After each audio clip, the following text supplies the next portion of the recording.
اس وقت یہ ہے کہ اصل نماز یہی ہے، یہ سورہ فاتحہ۔ چنانچہ میں آپ کو حدیث سنا رہا ہوں جو صحیح بخاری میں بھی ہے، صحیح مسلم میں بھی ہے، جامع ترمذی میں بھی ہے، سنن ابی داؤد میں بھی ہے، سنن نسائی میں بھی ہے، اور بہت سی کتابوں موجود ہے۔ اور یہ عن عبادۃ بن صامت رضی اللہ تعالی عنہ، حضرت عبادہ بن صامت سے ہے مرفوعا کہ حضور نے فرمایا لا صلاۃ لمن لم یقرأ بفاتحۃ الکتاب، اس شخص کی کوئی نماز نہیں ہے جس نے کہ سورہ فاتحہ کی تلاوت نہیں کی۔ اب اس سے ہمارے ہاں ایک بڑا اختلاف پیدا ہوا، وہ نوٹ کر لیجئے۔ ایک رائے یہ ہے آپ اگر علیحدہ نماز پڑھ رہے ہیں تو ظاہر بات ہے کہ آپ کو ہر رکعت میں خود پڑھنی ہی پڑھنی ہے سورہ فاتحہ۔ جب باجماعت پڑھ رہے ہیں اب کیا شکل ہو؟ امام پڑھ رہا ہے سورہ فاتحہ تو کیا مقتدی کو بھی پڑھنی چاہیے؟ اس حدیث میں جو الفاظ کی شدت ہے اس کی بنا پر رجحان یہ ہوتا ہے کہ یقیناً اس صورت میں ہر شخص کو لا صلاۃ لمن لم یقرأ بفاتحۃ الکتاب، جس نے کہ فاتحہ کی تلاوت نہیں کی، قرأت نہیں کی، اس کی کوئی نماز ہی نہیں۔ تو یہ موقف ہے امام شافعی کا، یہی مسلک ہے ہمارے اہل حدیث بھائیوں کا کہ آپ چاہے اکیلے نماز پڑھ رہے ہو، چاہے امام کے پیچھے پڑھ رہے ہو، اور چاہے امام جو ہے وہ جہری رکعت پڑھا رہا ہے اور چاہے سری رکعت پڑھا رہا ہے۔ خاموشی والی رکعت سورہ آپ کو معلوم ہے کہ نماز جو ظہر اور عصر کی ہے تو چاروں رکعتیں جو ہے وہ سری ہے، مغرب کے اندر آ کر دو جہری ہیں ایک سری ہے، عشاء میں آ کر دو جہری ہیں دو سری ہیں، سورہ اور نماز فجر کے اندر دونوں جو ہیں وہ جہری ہیں۔ تو چاہے جہری ہو چاہے سری ہو، آپ کو بھی لازماً جو مقتدی ہے اسے بھی سورہ فاتحہ پڑھنی ہوگی۔ اب اس کے لیے انہوں نے یہ طریقہ جو ہے تلقین کیا ہے کہ امام تیزی سے نہ پڑھے، رک رک کر پڑھے الحمدللہ رب العالمین، اس کے بعد اتنا وقفہ دے دے کہ جو مقتدی ہے وہ بھی کہہ لے اپنے دل میں یا پڑھ لے الحمدللہ رب العالمین الرحمن الرحیم۔ تو یہ رک رک کر پڑھنا، خاص طور پر اگر آپ کو موقع ہوا ہو کسی اہل حدیث امام کی امامت میں نماز ادا کرنے کا تو آپ دیکھیں گے کہ بڑا فرق ہے۔ ہمارے جو حنفی امام الحمدللہ رب العالمین الرحمن الرحیم مالک یوم الدین ایاک نعبد و ایاک نستعین، چار آیتیں جو ہیں وہ بھی ایک ساتھ میں پڑھ جائیں گے، لیکن یہ کہ عام طور پر جو اہل حدیث حضرات ہیں وہ رک رک کر ٹھہر ٹھہر کر پڑھتے ہیں، ترتیل کے انداز میں پڑھتے ہیں۔ یا پھر دوسری شکل انہوں نے ایک اور کی ہے، یہ آپ سعودی عرب میں جب کبھی نماز پڑھیں گے اور آپ پڑھی ہو آپ نے تو وہاں آپ دیکھیں گے کہ امام جو ہے وہ سورہ فاتحہ پڑھنے کے بعد کوئی ایک منٹ جو ہے خاموش رہتا ہے تاکہ آپ اب جو مقتدی ہیں وہ اس وقفے میں وہ اب سورہ فاتحہ پڑھ لیں، پھر وہ قرات کرے گا، کوئی اور آیات اس نے شامل کرنی ہے تو بعد میں شروع کرے گا، درمیان میں وقفہ ہوگا۔ لیکن ایک مسلک یہ ہے، اور یہ مسلک جو ہے یہ در حقیقت قرآن مجید کی ایک آیت کے اوپر مبنی ہے۔ سورہ اعراف کے آخر میں فرمایا گیا وَإِذَا قُرِئَ الْقُرْآنُ فَاسْتَمِعُوا لَهُ وَأَنصِتُوا، جب قرآن پڑھا جا رہا ہو تو توجہ سے اسے سنو، خود خاموش رہو۔ اب یہ قرآن مجید کی آیت ہے، اس کے بنا پر ایک رائے یہ ہے کہ آپ امام کے پیچھے سورہ فاتحہ نہیں پڑھیں گے، پڑھا جا رہا ہے سنو اس کو، خود خاموش رہو۔ اور اس کے لیے وہ دلیل دیتے ہیں کہ یہ شکل ایک وفد کی سی ہے، جیسے کسی بڑی شخصیت کے پاس اگر آپ کا کوئی وفد جاتا ہے، 8-10 افراد ہیں، ان میں اسپوکس مین ایک ہوتا ہے، وہ بات کرتا ہے، باقی سب لوگ موجود رہتے ہیں، سنتے ہیں۔ اسی طریقے سے امام جو ہے وہ گویا کہ آپ کا نمائندہ ہے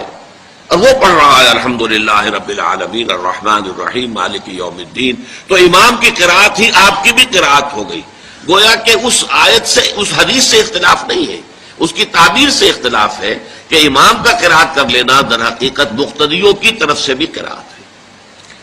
اس میں جو حنفی مسلک ہے وہ بہت سخت ہے، اور وہ یہ ہے کہ چاہے سری نماز ہو اور چاہے جہری ہو، ہر کسی بھی حالت میں مقتدی جو ہے وہ سورہ فاتحہ نہیں پڑھے گا۔ اب اس میں ذرا سا سوال پیدا ہوتا ہے کہ جہری رکعت میں تو اس آیت کا اطلاق ہو جائے گا کہ وَإِذَا قُرِئَ الْقُرْآنُ فَاسْتَمِعُوا لَهُ وَأَنصِتُوا، سری میں تو اس آیت کا اطلاق نہیں ہوتا۔ بہرحال یہ مسلک ہے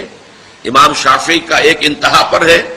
ہر صورت میں سری ہو یا جہری ہو آپ کو پڑھنی ہی پڑھنی ہے۔ اور امام ابو حنیفہ دوسری انتہا پر ہیں کہ چاہے سری ہو چاہے جہری ہو کسی شکل میں نہیں پڑھنا۔ امام مالک کا مسلک ہے درمیان میں، اور میں اس میں کوئی جھجک محسوس نہیں کرتا کہ میں آپ کے سامنے عرض کر دوں کہ میں اس پر عمل پیرا ہوں۔ وہ کیا ہے؟ جہری نماز میں خاموش رہو اور سنو، اس آیت کا اطلاق ہو جائے گا جب بلند آواز سے پڑھ رہا ہے امام تو پوری توجہ، فاستمعوا لہ، اپنی پوری توجہ کو اس کے سننے کے اوپر مرکوز کر دو اور خود خاموش رہو۔ سری رکعت میں البتہ جبکہ وہ بھی خاموشی سے پڑھ رہا ہے، آپ بھی خاموشی سے پڑھ رہے ہیں۔ بہرحال ان چیزوں میں نے یہ سب کو بیان کیا ہے تو اس سے جو میرا مقصود ہے وہ یہ ہے کہ معلوم ہو جائے کہ اس میں کوئی بڑی بنیادی بات نہیں ہے، نہ یہ کہ جو حنفی ہیں وہ اس حدیث کا انکار کرتے ہوں کہ لا صلاۃ لمن لم یقرأ بفاتحۃ الکتاب، کیسے وہ انکار کریں گے؟ اور نہ ہی کوئی جو حنبلی ہے یا اہل حدیث ہے وہ قرآن کی اس آیت کا اختلاف کر سکتا ہے کہ اذا قرئ القرآن فاستمعوا لہ وانصتوا، لیکن یہ کہ اس کے پھر اس سے جو احکام کا استنباط ہے اس میں اختلاف ہو جاتا ہے، تو اس کو نہیں سمجھنا چاہیے کہ یہ کوئی بہت بڑی اہمیت والی بات ہے۔ بات کہ جو فرض نماز ہے اصل اہمیت اس کی ہے، ہمارے ہاں عام طور پر مذہبی حلقوں میں اور خاص طور پر جو ذرا متصوفانہ انداز کے رنگ کے لوگ ہوتے ہیں وہ فرض کو تو بس ایسے ہی ادا کر لیتے ہیں کہ جیسے بس اس کی کوئی اہمیت نہیں ہے، بلکہ بعض لوگ وہ بھی ہیں کہ جو فرض کو ترک کر دیتے ہیں، نوافل پر سارا زور ہے، صرف رات کی نماز پر زور دیا جا رہا ہے۔ فرض نمازوں یہ ہم نے دیکھے ہیں، ایسے لوگ بالفعل دیکھے ہیں۔ یہ تمام چیزیں جو ہیں در حقیقت اس پھر راہ نبوت سے انسان کو ہٹا دینے والی ہیں۔ فرض کتنا فرض، نفل کتنا نفل۔ نوافل کے بارے میں جو ہے شریعت سے ثابت ہے، وہ تہجد بھی نافلۃ لک، حضور کے لیے تو لازم تھی، باقی کے لیے لازم نہیں ہے۔ جو قیام اللیل شروع میں تھا وہ لازم نہیں ہے، ہاں رمضان مبارک میں اس کی تشویق ہے، ترغیب ہے، وہ خاص ایک مہینہ ہے، اس میں دن میں کھانا پینا جو ہے وہ حرام کیا گیا، تو رات کو 2/3 رات یا 1/3 کم سے کم 1/3 رات جاگو اللہ کے قرآن کے ساتھ، اللہ کی کتاب کے ساتھ۔ تو یہ اصل میں جو توازن ہے یہ جو ہے بہت ضروری ہے۔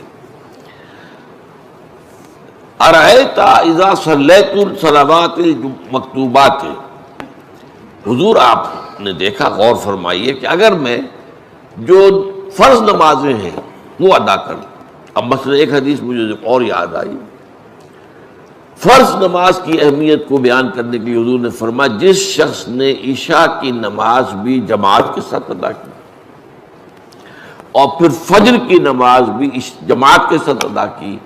اس کے لیے پوری رات کا قیام لکھ دیا جائے گا۔ فرض کی یہ اہمیت ہے۔ تو اذا صلیت المکتوبات الصلوات المکتوبات وصمت رمضان، اور میں روزہ بھی رمضان کے روزے رکھ دوں، باقی روزہ رکھنا آپ کی مرضی پر ہے، رکھیں ٹھیک ہے، لیکن وہ لازم نہیں ہے۔ نجات کے لیے لازم جو بیس لائن ہے وہ جو عبادات فرض ہے، اس کے بعد جتنا آدمی اضافہ کر سکے، حالات کو بھی دیکھے۔ بعض حالات ایسے ہوں گے کہ اس میں اصل اہمیت جہاد کی ہو جائے گی، قتال کی ہو جائے گی۔ اب ایسا حال بھی ہو سکتا ہے کہ اسلامی نظام قائم ہے، اسلامی حکومت قائم ہے، نظام خلافت قائم ہے، تو اب قتال کا معاملہ جو وہ حکومت کے ذمہ ہے، حکومت انتظام کرے گی۔ اگر کہیں 10,000 آدمی چاہیے، 10,000 آدمی نکل آئے چل جانے کے لیے، تو باقی آرام سے گھر میں سوئیں یا نوافل پڑھیں، ساری رات کھڑے رہیں، ٹھیک ہے، یہ تقرب بالنوافل کا موقع ہوگا۔ لیکن اگر اللہ کا دین جو ہے وہ مغلوب ہے، پامال ہے، اسے پاؤں تلے رودا جا رہا ہے، شریعت کی دھجیاں بکھیری جا رہی ہیں، عوامر کا استہزاء ہو رہا ہے، اور جو منکرات ہیں ان کی تبلیغ ہو رہی ہے، اس وقت آدمی نوافل میں لگا رہے، وہاں تو فرض ہو جائے گا، امر بالمعروف